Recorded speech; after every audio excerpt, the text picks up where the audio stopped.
বিসমিল্লাহির রহমানির রহিম। প্রিয় শিক্ষার্থী বন্ধুরা, নতুন একটি টিউটোরিয়াল ক্লাসে সবাইকে স্বাগতম জানাচ্ছি। আমি মোহাম্মদ সাইফুল ইসলাম কাকন। আজকের টিউটোরিয়ালটি আমি আলোচনা করব এইচএসসি আইসিটি চতুর্থ অধ্যায় অর্থাৎ এইচটিএমএল ও ওয়েব ডিজাইন পরিস্থিতির একটি বোর্ড কোর্স নিয়ে। আজকে আমরা আলোচনা করব রাজশাহী, কুমিল্লা, চট্টগ্রাম বা বরিশাল বোর্ড 2018 সালে যে প্রশ্নটা এই অধ্যায় থেকে আসছিল সেই প্রশ্ন থেকে। এখানে আমরা দেখতে পাচ্ছি যে চিত্র 1 এবং চিত্র 2 দেওয়া আছে। এখানে শুধুমাত্র আমরা ম্যাথ রিলেটেড গুলো সমাধান করব, আর যেগুলো থিওরিক্যাল যেগুলো আছে সেগুলো তোমরা পড়ে নিবা। এখানে গ নম্বর বলছে, দেখো উদ্দীপকের চিত্র 1 থেকে ওয়েব কাঠামো ব্যাখ্যা করো। আচ্ছা, চিত্র 1 যেটা আছে, চিত্র 1টা হলো ওয়েব লিঙ্ক কাঠামো। ওয়েব লিঙ্ক কাঠামো বলতে যে পেজে সরাসরি সংযুক্ত থাকে, সরাসরি সব পেজের সংযুক্ত থাকে, এটা ওয়েব লিঙ্ক কাঠামো পড়ে। এটা তোমরা বই থেকে দেখে নেবা। আমি চিত্র 2 এর যে ম্যাথটা আছে এটা নিয়ে আমি আলোচনা করব। তো উদ্দীপকে দেখো, ঘ নম্বরে লেখা আছে উদ্দীপকের চিত্র 2 কে ওয়েব পেজে প্রদর্শনের জন্য HTML কোড লেখো। চিত্র 2 এর অনুরূপ কোড, মানে HTML কোড লিখে কিভাবে এর অনুরূপ আম, উত্তর আনা যায় সেটা আমরা দেখব। চলো দেরি না করে আমরা নোটপ্যাডে চলে যাই। কিভাবে আমরা HTML কোড লিখবো, আমরা এখানে সার্চ দিচ্ছি নোটপ্যাড, সরি, নোটপ্যাড। হ্যাঁ, নোটপ্যাডটা আমি নিয়ে নিলাম। এখানে একটু মিনিমাইজ করে রাখছি তোমার দেখার সুবিধার্থে। এখানে দেখো চিত্র 2 আমরা একটু ভালো করে লক্ষ্য করে দেখতে পাই সাবজেক্ট লিস্টে আছে এবং নিচে ক্রমিক নম্বর 1 বাংলা, 2 ইংলিশ, 3 আইসিটি, এখানে একটা ক্রমিক নম্বর আছে। তা আমরা এটা হলো লিস্ট ট্যাগের অঙ্কের ভিতরে। তো আমরা জানি লিস্ট ট্যাগ হলো 4 প্রকার। ফার্স্ট অফ অল হলো 1 নম্বর হলো অর্ডার লিস্ট, 2 নম্বর হলো আনঅর্ডার লিস্ট, 3 নম্বর হলো ডেসক্রিপশন নেস্টেড লিস্ট, 4 নম্বর হলো ডেসক্রিপশন বা ডেফিনিশন লিস্ট। আমরা জানি যার ক্রমিক নম্বর থাকে সেটা হলো অর্ডার লিস্ট, ক্রমিক যুক্ত তালিকা। তো এখন এই 1 2 3 তো অর্ডার লিস্ট, আর উপরে এই লেখাটা আমরা কিভাবে নিয়ে আসবো। তো আমরা HTML কোড শুরু করে দিচ্ছি। এটা আমরা প্রথমে আমরা HTML, যেটা আবশ্যক যে কোডটা, সেটা যে কোনো HTML কোড করতে হলে HTML কথাটা লিখতে হয়। তারপরে বডি, এখন আরেকটা কথা তোমাদের না বললেই নয়, এখানে যেখানে দেখো একটা টেবিল মতো দেখাচ্ছে, তা আমি তোমাদের জন্য একটাই সাজেস্ট করব, যেখানে দুইটা ঘর, কলাম অথবা রো, কমপক্ষে দুইটা ঘর হলে টেবিল ধরবা। তা না হলে টেবিল ধরলে সমস্যা নেই, না ধরলেও সমস্যা নেই, কিন্তু টেবিল তোমরা ধরবা না। তার কারণ দেখুন এই বোর্ডের যে প্রশ্নটা, এটা দেখো, আমি এখানে তোমাদের একটা জিনিস আমি দেখাই। যেমন এখানে কোনো জায়গায় কোনো কিছু লিখতে হয়, এখানে টেক্সট বক্স সিলেক্ট করে নিতে হয়। এখান থেকে আমি দেখাচ্ছি, এই যে টেক্সট বক্স সিলেক্ট করে নিতে হয়। এই টেক্সট বক্সের ভিতরে লিখলে লেখাগুলো সরে না, এই জন্য এই লেখাটা টেক্সট বক্সের ভিতরে। কিন্তু অন্যান্য অনেক সারা আছে যেগুলোকে টেবিল ধরে। তা আমি তোমার জন্য একটাই সাজেস্ট করবো, এটা টেবিল ধরবো না। কারণ টেবিল হতে গেলে কমপক্ষে দুটো কলাম অথবা দুটো রো, অর্থাৎ এমন থাকবে, এই যে এটা হয় এমন থাকবে, দুটো ঘর হওয়া লাগবে। না হলে এই দাগটা এমন থাকা লাগবে, মানে কমপক্ষে রো হোক কলাম হোক দুইটা ঘর হলে মনে রাখবে এটা টেবিল, নতবা এটা টেবিল ধরার দরকার নাই। ঠিক আছে, আমরা HTML কোডে চলে যাচ্ছি আবার। এখানে তাহলে আমরা এটা কিন্তু টেবিল ধরবো না। তো আমার যে উপরে যে লেখাটা আছে, এই যে সাবজেক্ট লিস্ট, এর নিচে আন্ডারলাইন, এইটা আমরা প্যারাগ্রাফ ট্যাগ ইউজ করে দেব, অথবা হেড ট্যাগ ইউজ করে দেওয়া যায়। আমরা প্যারাগ্রাফ ট্যাগ ইউজ করে দেব। প্যারাগ্রাফ সাবজেক্ট লিস্টের নিচে যদি আন্ডারলাইন আছে, আমরা সেক্ষেত্রে ইউ ট্যাগ, আন্ডারলাইনের কিওয়ার্ড হলো ইউ, ইউ ট্যাগ শুরু করলাম। ওর ভিতরে লেখা আছে subject list, HUBJECT, subject LIST list. যেহেতু এরপর আর আন্ডারলাইন নাই, তাহলে আমরা আন্ডারলাইনটা ক্লোজ করে নেব, slash underline slash U tag. তাহলে তারপরে আমরা পরবর্তী যেটা প্যারাগ্রাফ শুরু করেছিলাম, আমরা প্যারাগ্রাফটা শেষ করব এখানে, স্ল্যাশ প্যারাগ্রাফ। এইবার আমরা নিচে এখানে ব্রেক, তুমি ব্রেক ব্যবহার করতে পারো, নাও পারো। আচ্ছা, আমরা আউটপুটটা যখন আমরা দেখবো, পরবর্তী লাইনে চলে যাচ্ছি। অর্থাৎ এইবার আমরা যে বাড়তি যে লাইনটা ছিল এই লাইনের কাজটা আমরা করে নিলাম। এবার আমরা ক্রমিক ক্রমিকের যে কাজটা আছে সেটা করব।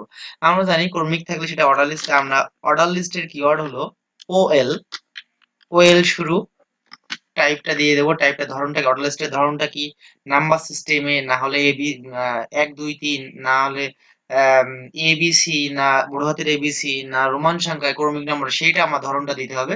আমি লিখেছি ওয়েল মানে অর্ডার লিস্ট, টাইপ মানে ধরন, টাইপ ইকুয়াল, এটা হলো নাম্বার সিস্টেমে, তাহলে এই নাম্বার সিস্টেমের প্রথম কোন নাম্বার আছে, প্রথম নাম্বারটা তোমরা দিয়ে দিবা, আর অটোমেটিকলি আর নাম্বারগুলো অটোমেটিকলি চলে আসবে। আমরা এটা একটা দিলাম। এখানে দেখো বাংলা, ইংলিশ, আইসিটি, এখানে এগুলোকে লিস্ট আইটেম বলে।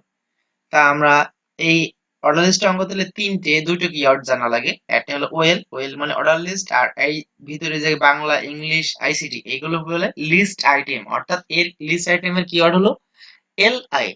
আমরা প্রথম এলআই শুরু করব, প্রথম এলআই শুরু করলাম। প্রথম এলআই লেখা আছে বাংলা, BANGLA, বাংলা। যেহেতু বাংলার প্রথম এলআই, এটা আমরা শেষ করে দেব পরবর্তী এলআই যাওয়ার জন্য। তাহলে আমার বাংলা প্রথম এলআই শুরু করলাম, বাংলা লিখলাম, এলআই শেষ করলাম। এবার পরবর্তী লাইনে চলে যাবো, অর্থাৎ দ্বিতীয় এলআই কি সেটা আমরা লিখবো। দ্বিতীয় এলআই শুরু করলাম, দ্বিতীয় এলআই হলো ইংলিশ, দ্বিতীয় এলআই হলো ইংলিশ, আমরা ইংলিশটা লিখবো ENGLISH, ইংলিশ। এই লিস্ট আইটেমটা শেষ করব /li। পরবর্তী লিস্ট অর্থাৎ লাস্ট যে লিস্ট আইটেম সেটা আবার শুরু করব, লাস্ট লিস্ট আইটেম, এটা হলো আইসিটি /li। তাহলে আমরা জানি যে ট্যাগ হলো দুই প্রকার, একটা হলো কন্টেইনার ট্যাগ, একটা হলো এমটি ট্যাগ। যে ট্যাগের বিষয়বস্তু শুরু এবং শেষ আছে সেটা হলো কন্টেইনার ট্যাগ, আর যে ট্যাগের বিষয়বস্তু শুরু আছে কিন্তু শেষ নাই সেটা হলো এমটি ট্যাগ। কিন্তু আমরা এখানে যে ট্যাগগুলো ব্যবহার করছি সবগুলো কন্টেইনার ট্যাগের আন্ডারে, এজন্য আমরা শেষ করতে হবে সব। তো আমরা দেখো এখানে ওয়েল শুরু করছিলাম, তাহলে আমরা এখানে লিখবো /OL। তারপরে শুরু করছিলাম আমরা এই যে প্যারাগ্রাফ, ইতিমধ্যে এখানে শুরু করছিলাম, এখানে শেষ করে দিছি। আন্ডারলাইন এখানে শুরু করছিলাম, এখানে শেষ করে দেওয়া হয়েছে, তাহলে শেষ করা হয়নি বডি আর এইচটিএমএল। আমরা পরে বডি আর এইচটিএমএল শেষ করব, /body /html। আমরা এটা সেভ দেব। আমরা চলে যাব ফাইলে, তোমাদের খাতায় এইটুকু করলে এনাফ। আমরা এখানে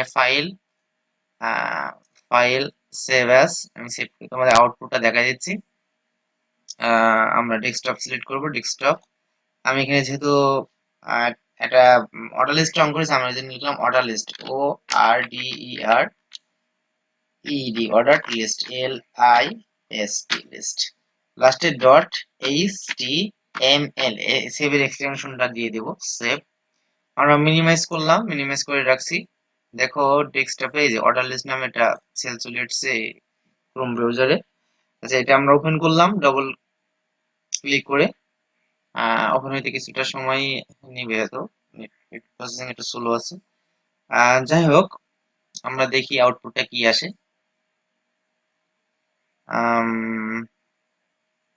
কিছুক্ষণ যাবত আসলে কম্পিউটার একটু স্লো হয়ে গেছে, তো আপডেট দেওয়া লাগবে। হ্যাঁ দেখো চলে এসেছে, আমি এটা জুম করে তোমাদেরকে দেখাচ্ছি। দেখো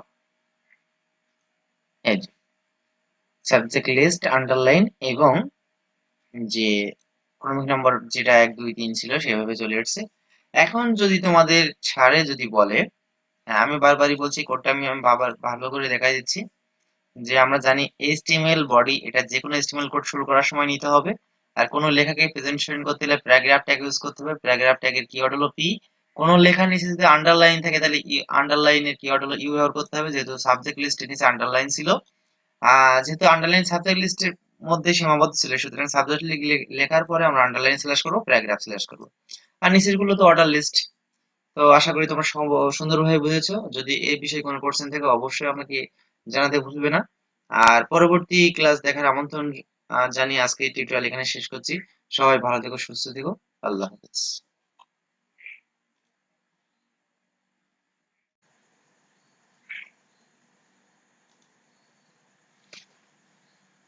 বিসমিল্লাহির রহমানির রহিম। প্রিয় শিক্ষার্থী বন্ধুরা, নতুন একটি টিউটোরিয়াল ক্লাসে সবাইকে স্বাগতম জানাচ্ছি। আমি মোহাম্মদ সাইফুল ইসলাম কাকন। আজকের টিউটোরিয়ালটি আমি আলোচনা করব HSC ICT চতুর্থ অধ্যায়, অর্থাৎ HTML ও ওয়েব ডিজাইন পরিস্থিতির একটি বোর্ড কোর্স নিয়ে আজকে আমরা আলোচনা করব রাজশাহী, কুমিল্লা, চট্টগ্রাম বা বরিশাল বোর্ড 2018 সালে যে প্রশ্নটা এই অধ্যায় থেকে আসছিল সেই প্রশ্ন থেকে। এখানে আমরা দেখতে পাচ্ছি যে চিত্র 1 এবং চিত্র 2 দেয়া আছে। এখানে শুধুমাত্র আমরা ম্যাথ রিলেটেড গুলো সমাধান করব, আর যেগুলো থিওরিক্যাল যেগুলো আছে সেগুলো তোমরা পড়ে নিবা। এখানে গ নম্বর বলছে, দেখো উদ্দীপকের চিত্র 1 থেকে ওয়েব কাঠামো ব্যাখ্যা করো। আচ্ছা, চিত্র 1 যেটা আছে, চিত্র 1টা হলো ওয়েব লিঙ্ক কাঠামো। ওয়েব লিঙ্ক কাঠামো বলতে যে পেজের সরাসরি সংযুক্ত থাকে, সরাসরি সব পেজের সংযুক্ত থাকে, এটা ওয়েব লিঙ্ক কাঠামো পড়ে। এটা তোমরা বই থেকে দেখে নেবা। আমি চিত্র 2 এর যে ম্যাথটা আছে এটা নিয়ে আমি আলোচনা করব। তো উদ্দীপকে দেখো ঘ নম্বরে লেখা আছে, উদ্দীপকের চিত্র 2 কে ওয়েব পেজে প্রদর্শনের জন্য HTML কোড লেখো। চিত্র 2 এর অনুরূপ কোড মানে HTML কোড লিখে কিভাবে এর অনুরূপ উত্তর আনা যায় সেটা আমরা দেখব। চলো দেরি না করে আমরা নোটপ্যাডে চলে যাই। কিভাবে আমরা HTML কোড লিখব, আমরা এখানে সার্চ দিচ্ছি নোটপ্যাড, সরি নোটপ্যাড। হ্যাঁ, নোটপ্যাডটা আমি নিয়ে নিলাম। এখানে একটু মিনিমাইজ করে রাখছি তোমাদের দেখার সুবিধার্থে। এখানে দেখো চিত্র 2 আমরা একটু ভালো করে লক্ষ্য করে দেখতে পাই, সাবজেক্ট লিস্ট আছে এবং নিচে ক্রমিক নম্বর 1 বাংলা, 2 ইংলিশ, 3 আইসিটি, এখানে একটা ক্রমিক নম্বর আছে। তা আমরা এটা হলো লিস্ট ট্যাগের অঙ্কের ভিতরে। তো আমরা জানি লিস্ট ট্যাগ হলো 4 প্রকার। ফার্স্ট অফ অল হলো 1 নম্বর হলো অর্ডার লিস্ট, 2 নম্বর হলো আনঅর্ডার লিস্ট, 3 নম্বর হলো ডেসক্রিপশন নেস্টেড লিস্ট, 4 নম্বর হলো ডেসক্রিপশন বা ডেফিনিশন লিস্ট। আমরা জানি যার ক্রমিক নম্বর থাকে সেটা হলো অর্ডার লিস্ট, ক্রমিক যুক্ত তালিকা।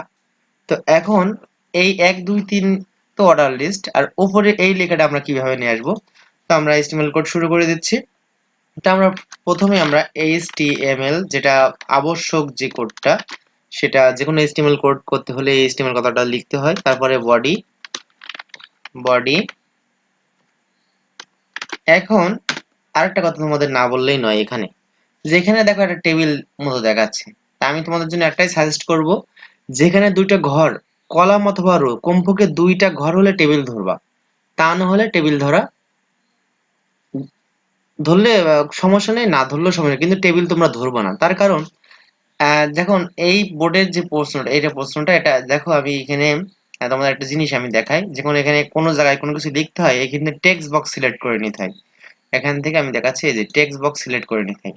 এই টেক্সট বক্সের ভিতরে লিখলে এই লেখাগুলো সরে না, এই জন্য এই লেখাটা টেক্সট বক্সের ভিতরে। কিন্তু অন্য অন্য অনেক সারা আছে যেগুলোকে টেবিল ধরে। তা আমি তোমার জন্য একটাই সাজেস্ট করবো, এটা টেবিল ধরবো না। কারণ টেবিল হতে গেলে কমপক্ষে 2টো কলাম অথবা 2টো রো, অর্থাৎ এমন থাকবে, এই যে এটা হয় এমন থাকবে, 2টো ঘর হওয়া লাগবে, না হলে এই দাগটা এমন থাকা লাগবে। মানে কমপক্ষে রো হোক কলাম হোক 2টা ঘর হলে মনে রাখবে এটা টেবিল, নতুবা এটা টেবিল ধরার দরকার নাই। ঠিক আছে, আমরা HTML কোডে চলে যাচ্ছি আবার। এখানে তাহলে আমরা এটা কিন্তু টেবিল ধরবো না। তো আমার যে উপরের যে লেখাটা আছে, এই যে সাবজেক্ট লিস্ট এর নিচে আন্ডারলাইন, এটা আমরা প্যারাগ্রাফ ট্যাগ ইউজ করে দেব, অথবা হেড ট্যাগ ইউজ করে দেওয়া যায়। আমরা প্যারাগ্রাফ ট্যাগ ইউজ করে দেব। প্যারাগ্রাফ সাবজেক্ট লিস্টের নিচে যদি আন্ডারলাইন আছে, আমরা সেক্ষেত্রে ইউ ট্যাগ, আন্ডারলাইনের কিওয়ার্ড হলো ইউ ট্যাগ শুরু করলাম। ওর ভিতরে লেখা আছে subject list, HUBJECT, subject LIST list. যেহেতু এরপর আর আন্ডারলাইন নাই, তাহলে আমরা আন্ডারলাইনটা ক্লোজ করে নেব, slash underline slash U tag. তাহলে তারপরে আমরা পরবর্তী যেটা প্যারাগ্রাফ শুরু করেছিলাম, আমরা প্যারাগ্রাফটা শেষ করব এখানে, স্ল্যাশ প্যারাগ্রাফ। এইবার আমরা নিচে এখানে ব্রেক, তুমি ব্রেক ব্যবহার করতে পারো নাও পারো। আচ্ছা, আমরা আউটপুটটা যখন তো আমরা দেখব, পরবর্তী লাইনে চলে যাচ্ছি। অর্থাৎ এইবার আমরা যে বাড়তি যে লাইনটা ছিল এই লাইনের কাজটা আমরা করে নিলাম। এবার আমরা ক্রমিকের যে কাজটা আছে সেটা করব। আমরা জানি ক্রমিক থাকলে সেটা অর্ডার লিস্টে, আমরা অর্ডার লিস্টের কিওয়ার্ড হলো ওএল শুরু, টাইপটা দিয়ে দেবো। টাইপটা ধরনটাকে, অর্ডার লিস্টের ধরনটা কি, নাম্বার সিস্টেমে, না হলে 1 2 3, না হলে এবিসি না বড় হাতের এবিসি না রোমান সংখ্যায় ক্রমিক নম্বর, সেইটা আমার ধরনটা দিতে হবে। আমি লিখেছি ওয়েল মানে অর্ডার লিস্ট, টাইপ মানে ধরন, টাইপ ইকুয়াল এটা হলো নাম্বার সিস্টেমে, তাহলে এই নাম্বার সিস্টেমের প্রথম কোন নাম্বার আছে প্রথম নাম্বারটা তোমরা দিয়ে দিবা, আর অটোমেটিক্যালি আর নাম্বারগুলো অটোমেটিক্যালি চলে আসবে। আমরা এই ট্যাগটা দিলাম। এখানে দেখো বাংলা, ইংলিশ, আইসিটি, এখানে এগুলোকে লিস্ট আইটেম বলে। তা আমরা এই অর্ডার লিস্ট অঙ্ক করতে দুইটা কিওয়ার্ড জানা লাগে। একটা হলো ওয়েল, ওয়েল মানে অর্ডার লিস্ট, আর এই ভিতরে যে বাংলা, ইংলিশ, আইসিটি এগুলো বলে লিস্ট আইটেম, অর্থাৎ এর লিস্ট আইটেমের কিওয়ার্ড হলো এলআই। আমরা প্রথম এলআই শুরু করব। প্রথম এলআই শুরু করলাম। প্রথম এলআই লেখা আছে বাংলা, BANGLA বাংলা। যেহেতু বাংলার প্রথম এলআই, এটা আমরা শেষ করে দেব পরবর্তী এলআই যাওয়ার জন্য। তাহলে আমার বাংলা প্রথম এলআই শুরু করলাম, বাংলা লিখলাম, এলআই শেষ করলাম। আমরা পরবর্তী লাইনে চলে যাব, অর্থাৎ দ্বিতীয় এলআই কি সেটা আমরা লিখবো। দ্বিতীয় এলআই শুরু করলাম, দ্বিতীয় এলআই হলো ইংলিশ, দ্বিতীয় এলআই হলো ইংলিশ। আমরা ইংলিশটা লিখবো ENGLISH ইংলিশ। এই লিস্ট আইটেমটা শেষ করব /li। পরবর্তী লিস্ট অর্থাৎ লাস্ট যে লিস্ট আইটেম সেটা আবার শুরু করব, লাস্ট লিস্ট আইটেম, এটা হলো আইসিটি /li। তাহলে আমরা জানি যে ট্যাগ হলো দুই প্রকার, একটা হলো কন্টেইনার ট্যাগ, একটা হলো এমটি ট্যাগ। যে ট্যাগের বিষয়বস্তু শুরু এবং শেষ আছে সেটা হলো কন্টেইনার ট্যাগ, আর যে ট্যাগের বিষয়বস্তু শুরু আছে কিন্তু শেষ নাই সেটা হলো এমটি ট্যাগ। কিন্তু আমরা এখানে যে ট্যাগগুলো ব্যবহার করেছি সবগুলো কন্টেইনার ট্যাগের আন্ডারে, এজন্য আমরা শেষ করতে হবে সব। তো আমরা দেখো এখানে ওয়েল শুরু করছিলাম, তাহলে আমরা এখানে লিখবো /OL। তারপরে শুরু করছিলাম আমরা এই যে প্যারাগ্রাফ, ইতিমধ্যে এখানে শুরু করছিলাম, এখানে শেষ করে দিছি। আন্ডারলাইন এখানে শুরু করছিলাম, এখানে শেষ করে দেওয়া হয়েছে। তাহলে শেষ করা হয়নি বডি আর এইচটিএমএল, আমরা পরে বডি আর এইচটিএমএল শেষ করব। /body/html।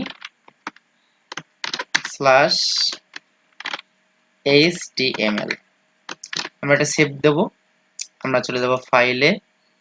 তোমাদের খাতায় এইটুকু করলে এনাফ। আমরা এখানে ফাইল সেভ অ্যাজ, আমি সেভ করে তোমাদের আউটপুটটা দেখা দিচ্ছি। আমরা ডেস্কটপ সিলেক্ট করব, ডেস্কটপ। আমি এখানে যেহেতু একটা অর্ডার লিস্ট অন করেছি, আমরা এজন্য লিখলাম order list, ORDER order list, LIST list, লাস্টে .html সেভের এক্সটেনশনটা দিয়ে দেব, সেভ।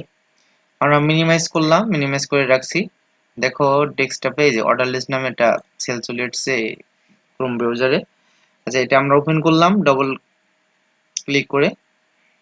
ওপেন হইতে কিছুটা সময় নেবে, তো নেট প্রসেসিং একটু স্লো আছে। যাই হোক, আমরা দেখি আউটপুটটা কি আসে।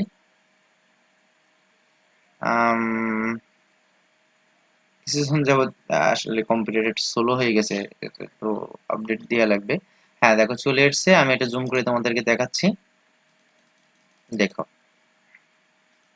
এই সাবজেক্ট লিস্ট, আন্ডারলাইন এবং যে ক্রমিক নম্বর যেটা 1 2 3 ছিল সেভাবে চলে এসেছে।